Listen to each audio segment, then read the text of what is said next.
Everybody, welcome back to the channel. My name is Paul Nguma, founder of Phonology Lab.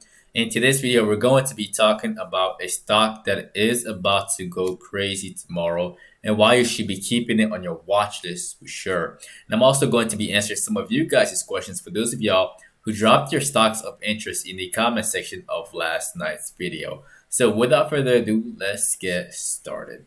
Let me change the scene really quick. Okay, so right off the bat, futures market is open, and right now it's not looking too great. It's really not. I was hoping that it would actually go sideways and maybe lean towards the 37.65 or 37.66.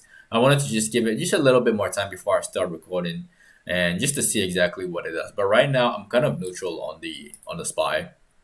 I'm very neutral on SPY. Now, it will be very interesting to see exactly how this one opens up tomorrow. I wouldn't be surprised to see it even like maybe slightly lower tomorrow. I don't know. I'm feeling a little bearish, just a little bit, but we'll see exactly how it opens up in the morning. The stock that is about to go crazy tomorrow that you should be keeping on your watch list for sure is Roku. All right. And the reason why I say that, and I'm sure all of y'all noticed the rocket pointing down, is for this specific reason. If you look at this thing on the daily time frame, this stock has been on a very nice run, a very lucrative one from the lows, from $59 all the way up to like 363. Solid run for Roku, all right? But right now, as I'm looking at it, I cannot tell you guys to dip buy this thing. This is not a dip. This is not a dip. Mm-mm.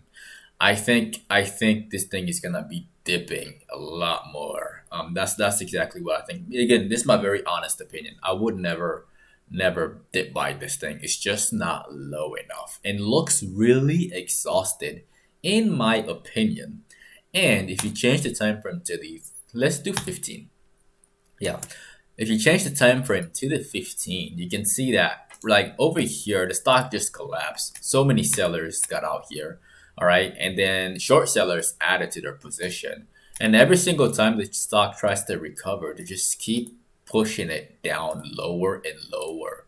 And then if you see how it closed on Thursday, it closed at the lows. Okay, this is not a good sign. And also, what I like, right? What I saw and what I like about the stock that immediately prompt me to go in with some puts just in case I end up being right, which I think I'm actually will be right.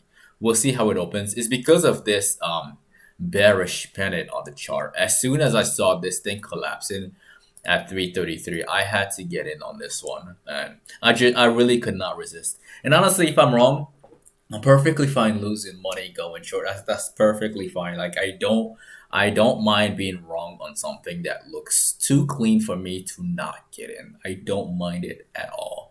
So watch this one for a potential drop tomorrow. Okay, it looks very bearish. And where do I see this thing going?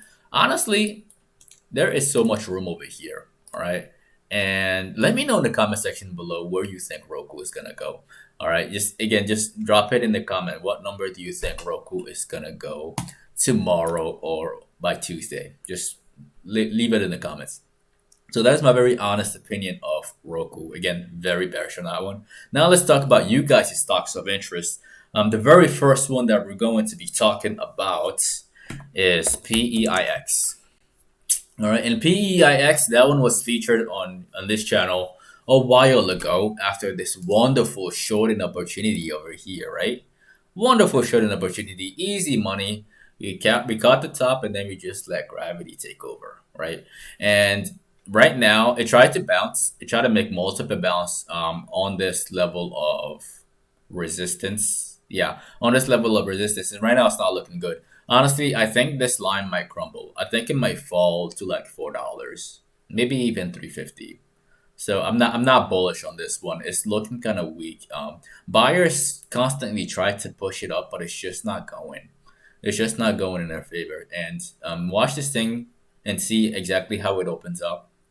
If it opens up at like $5.20, then there may be a panic and it may drop some more. That is my very honest opinion on that one. I'm not too bullish on this one. It's not looking too great. Let me just zoom out here. Yeah, it's not looking too great. It's looking like OSTK.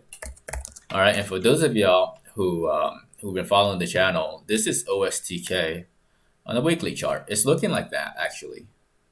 It's looking like that. Okay, I'm not bullish on PEIX. Just be very careful if you. Yeah, definitely not bullish on this one. Be careful, people.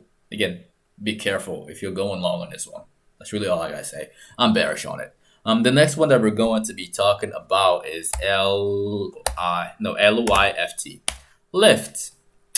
And Lyft, I talked about this one before about how I expected it to reach, I think 50, maybe $55, and so far it's been going sideways.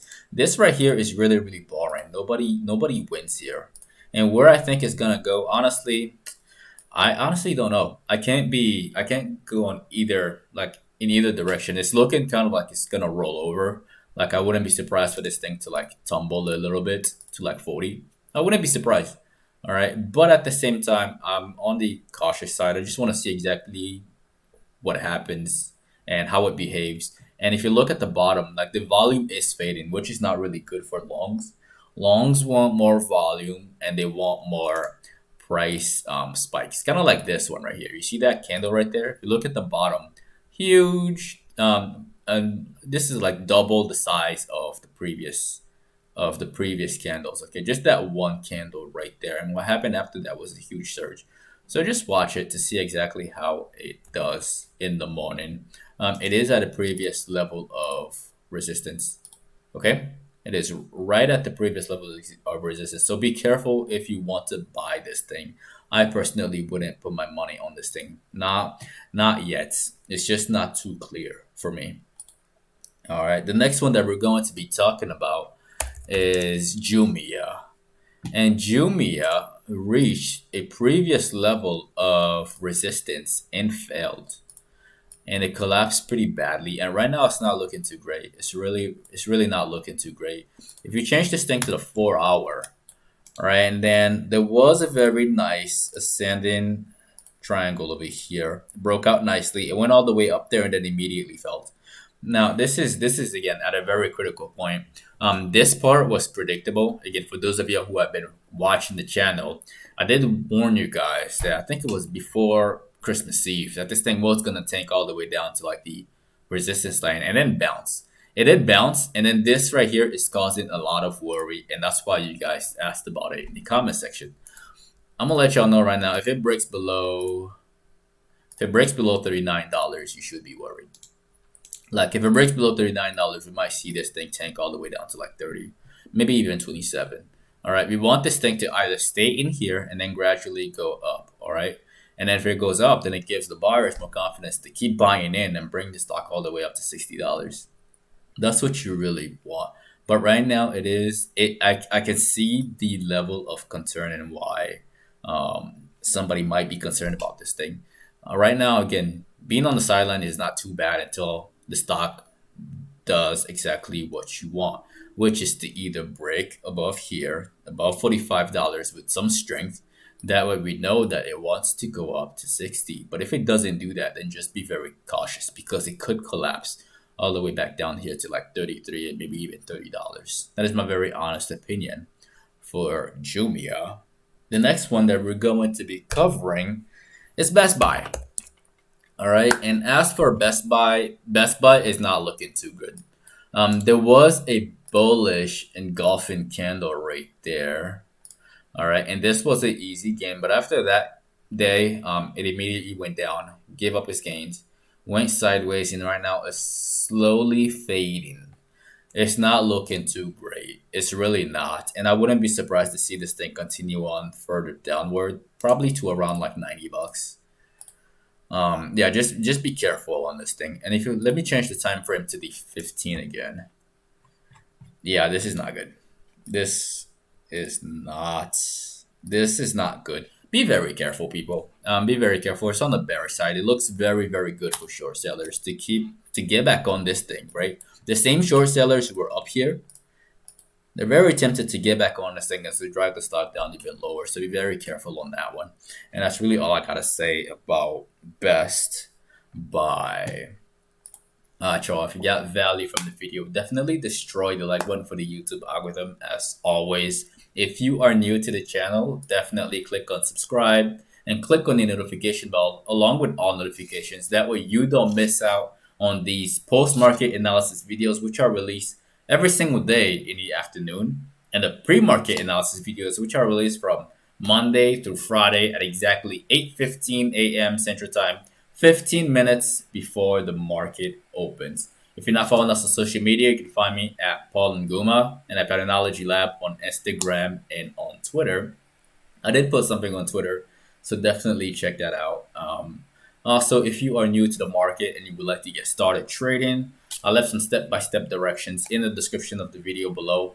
Step 1 through step 4. It only takes about 15 minutes or less to get signed up with everything you need to get started today. You can also get 3 free stocks after signing up with Webull using the very first link in the description below, and 1 free stock after signing up with Robinhood using the second link in the description below as well. Once again, ladies and gentlemen, my name is Paul Nguma with Patternology Lab, where we trade patterns and patterns only. And I will see all of you tomorrow morning at exactly 8:15 a.m. Central Time, 15 minutes before the market opens.